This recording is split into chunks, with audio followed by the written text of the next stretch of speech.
Ouais, j'ai fait plein de petits boulots.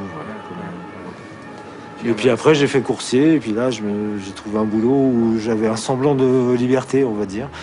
Et ce qui était bien pratique, c'est que je pouvais passer dans tous les magasins de disques de l'époque. Il n'y en avait pas 36 d'ailleurs. Et des fois, les gars étaient dégoûtés parce qu'ils venaient me mettre des disques dans les bacs. Et moi, j'arrivais. J'appelais mon patron. Je dis ouais, j'ai crevé. Je suis en panne. Hop. Et du coup, je me faisais les bacs. Voilà, mon truc, c'était de ramener 2-3 galettes tous les jours chez moi, que je les paye pas trop cher, évidemment. Et c'est ce que j'ai fait pendant des années. Et c'est ça qui me donnait la force de travailler toute la journée, les 12 heures par jour, cyclard. Voilà, j'étais content, j'avais mon petit sac où je savais que j'avais des galettes, écouter le soir. Et donc voilà, 250 cartons de 100 disques. Voilà, ça fait 25 000 et ça fait 5 tonnes à peu près. Chaque fois je fais une soirée, je prends pas les mêmes disques, enfin j'essaye de faire un espèce de roulement quoi. Que chaque disque ait droit à son tour.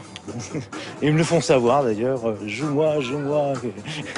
Ces disques-là, c'est le même label, donc ça c'est le New-Yorkais qui s'appelle Sony View. Même sans connaître l'artiste, que juste de voir Sony View, moi je sais que ça va être bien. Donc il y a ce label qui est super important pour le rap, c'est Profile. Pour le rap old school, notamment new-yorkais. Par exemple, un autre label très important, c'est Def Jam. Voilà, Def Jam. Alors celle-là, je les trouve vachement jolies aussi. C'est le label Select.